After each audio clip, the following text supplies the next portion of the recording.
मन में कभी सवाल नहीं उठता आपको कि जब हमने रोड टैक्स दे दिया तो ये टोल टैक्स क्यों देना? या तो हम रोड टैक्स नहीं भरे तब समझ में आता है, रोड टैक्स भी दे रहे हैं फिर टोल टैक्स क्यों? हमारे ही रोड टैक्स के पैसे से रोड बन रही है, फिर उसी पे चलने के लिए और टोल टैक्स क्यों?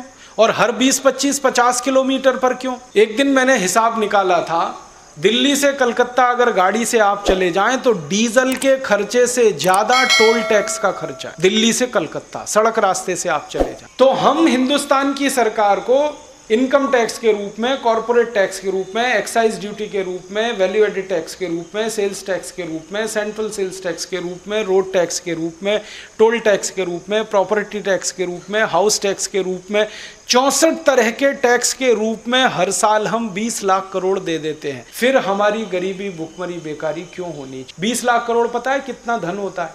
आप गिन नहीं सकते। साल भर तक अगर 1000 के नोट आपको दे दिए